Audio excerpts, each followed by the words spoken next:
Assalamualaikum warahmatullahi wabarakatuh. Perkenalkan, nama saya Filsyah Hoirina Filzah. Saya akan menjelaskan terkait dengan mutu pelayanan keperawatan. Kami dari kelompok 5. Berikut adalah nama-nama kelompok dari anggota kelompok 5. Yang pertama kita akan membahas dulu mutu pelayanan keperawatan. Jadi mutu pelayanan keperawatan adalah pelayanan kepada pasien yang berdasarkan standar keahlian untuk kebutuhan dan keinginan pasien, sehingga pasien dapat memperoleh kepuasan yang akhirnya dapat meningkatkan kepercayaan kepada rumah sakit serta dapat menghasilkan keunggulan kompetitif melalui pelayanan yang bermutu, efisien, inovatif, dan menghasilkan customer responsiveness. Nah, berikut adalah pengukuran mutu pelayanan, yaitu terdiri daripada input, proses, dan juga outcome. Input adalah segala sumber daya yang diperlukan untuk melaksanakan kegiatan, seperti M1 tenaga, M2 sarana prasarana, M3 metode asuhan keperawatan, M4 dana, dan M5 pemasaran. Untuk proses adalah interaksi profesional antara pemberi pelayanan, di sini adalah tenaga medis, dengan konsumen atau pasien dan masyarakat. Nah, setiap tindakan medis atau keperawatan harus selalu mempertimbangkan nilai yang dianut pada diri pasien. Hal-hal ini meliputi konsep etik autonomi, non-maleficence, beneficence, justice, veracity, dan juga fidelity. Untuk yang selanjutnya adalah outcome, di mana outcome adalah hasil pelayanan kesehatan atau pelayanan keperawatan, yaitu perubahan yang terjadi pada konsumen termasuk kepuasan daripada konsumen itu sendiri. Nah, berikut adalah indikator outcome yang ada di rumah sakit. Misalkan, indikator-indikator mutu yang mengacu pada aspek pelayanan seperti angka infeksi nosokomial, angka kematian kasar, kematian pasca bedah, kematian ibu melahirkan, kematian bayi baru lahir, NDR, ADR, PODR, POIR, dan yang lain sebagainya. Nah, ada lagi indikator mutu pelayanan untuk mengukur efisiensi daripada rumah sakitnya seperti BOR, BTO, TOI, LOS, dan lain sebagainya. Nah, kemudian yang ketiga adalah indikator mutu yang berkaitan dengan kepuasan pasien, di mana dapat diukur dengan jumlah keluhan daripada pasien atau keluarganya. Nah, biasanya kita dapat menerima surat masuk daripada kotak saran ataupun yang lain.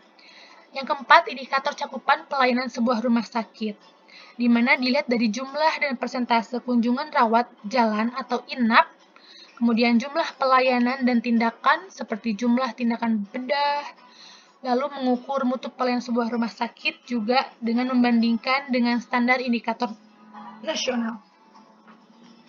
Indikator mutu yang mengacu pada keselamatan pasien, di sini juga ada diatur dan contoh-contohnya. Nah, sekarang kita akan membahas dulu konsep mutu atau service quality, di mana ini adalah sikap profesional perawat dalam memberikan perasaan kenyamanan, perlindungan pada pasien yang sedang menjalani proses penyembuhan yang diharapkan dapat menimbulkan perasaan puas pada diri pasien. Nah, aspek-aspeknya adalah yang pertama, keandalan atau reliability, yaitu kemampuan memberikan pelayanan yang dijanjikan dengan segera, akurat, dan memuaskan, jujur, aman, tepat waktu, dan ketersediaan. Yang selanjutnya adalah ketanggapan atau responsiveness, di mana keinginan para pegawai atau karyawan membantu konsumen dan memberikan pelayanan itu dengan tanggap terhadap kebutuhan konsumen, cepat memperhatikan dan mengatasi kebutuhan-kebutuhan. Yang selanjutnya ada jaminan atau assurance, di mana mencakup kemampuan, pengetahuan, kesopanan, dan sifat dapat dipercaya yang dimiliki pada karyawan. Nah, untuk yang keempat adalah empati atau kepedulian, yaitu melakukan hubungan komunikasi yang baik dan memahami kebutuhan konsumen yang terwujud dalam penuh perhatian terhadap setiap konsumennya. Lalu ada tangibles atau bukti langsung, Ini adalah meliputi fasilitas fisik, peralatan pegawai, kebersihan, ruangan yang baik dan teratur, berpakaian rapi, harmonis, penampilan karyawan dan peralatan, juga alat komunikasinya juga. Nah, ini yang tadi sudah kita bahas, jadi secara umum penilaiannya meliputi aspek evaluasi, dokumentasi, instrumen, dan audit.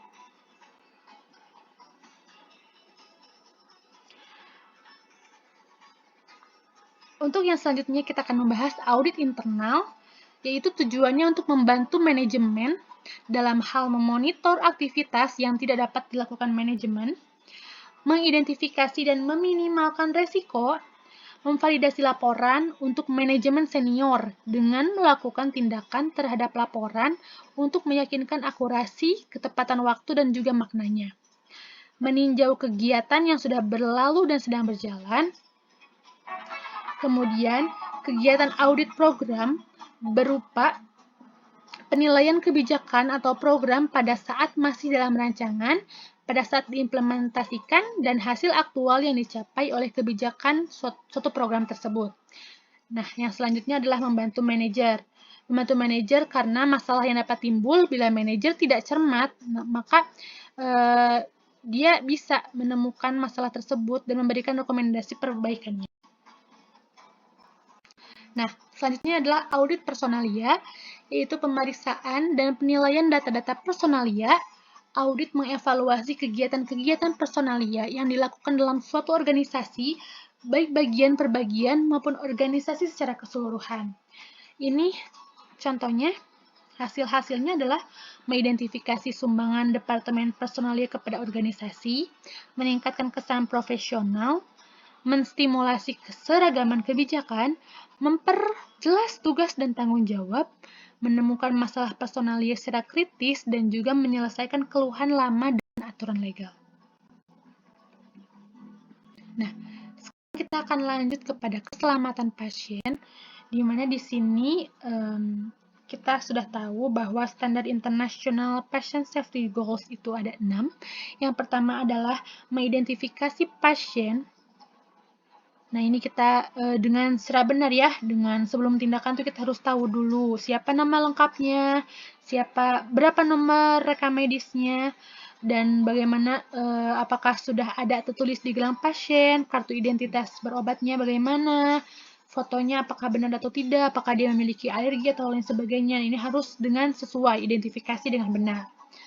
Lalu ada lagi IPSG yang kedua adalah dengan menggunakan komunikasi yang efektif.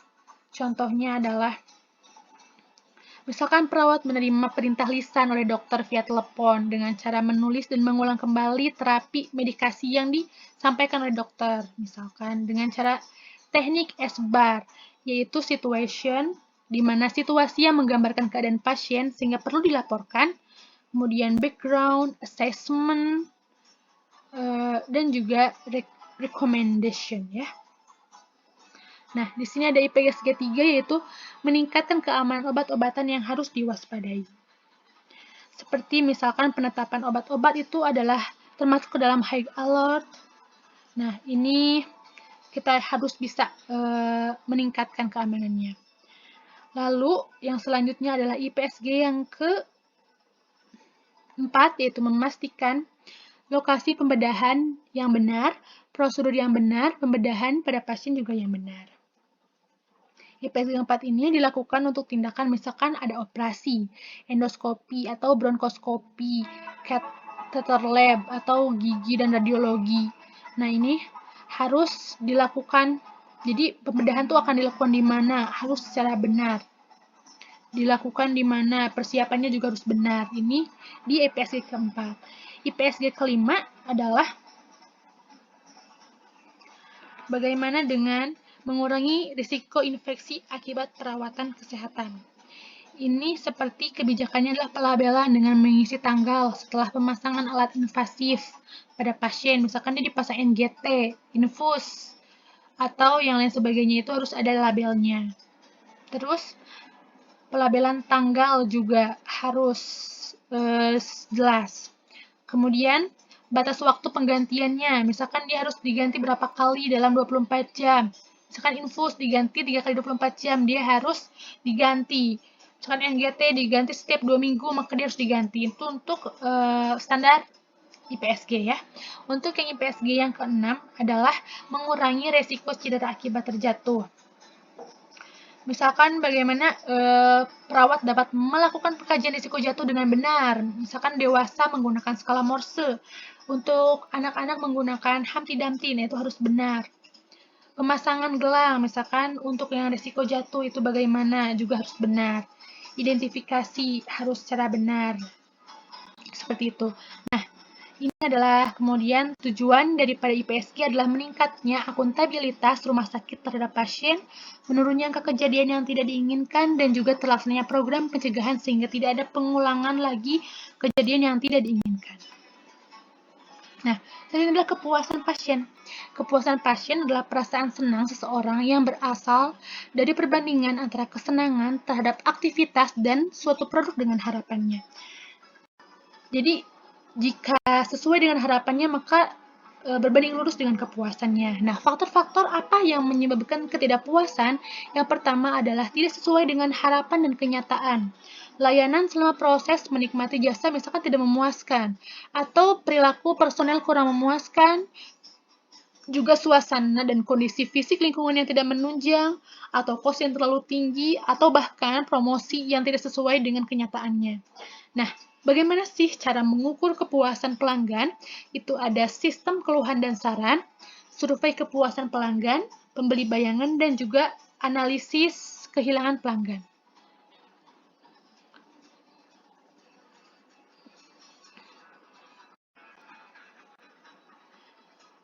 Ya, untuk selanjutnya adalah bagaimana dengan kinerja, penilaian kinerja perawat ya. Yaitu terdiri dari kualitas, kuantitas, ketepatan waktu, efektivitas biaya, supervisi, dan juga pengaruh hubungan personal.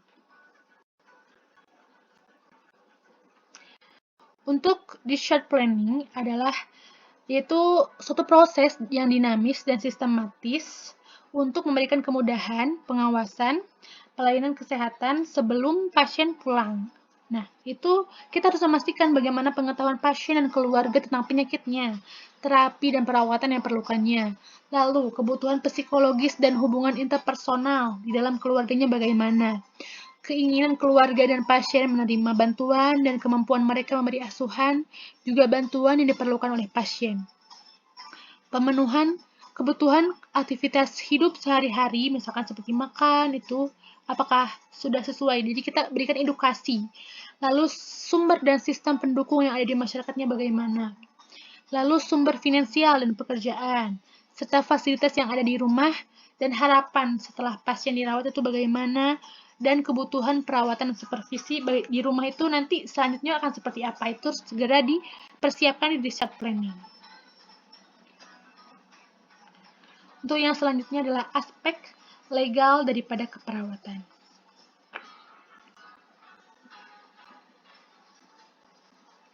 Untuk aspek legal keperawatan ini diatur dalam Kepmenkes nomor 1239 tahun 2001, Pasal 32 ayat 4 yang menjelaskan pelaksanaan pengobatan atau perawatan berdasarkan ilmu kedokteran atau ilmu keperawatan.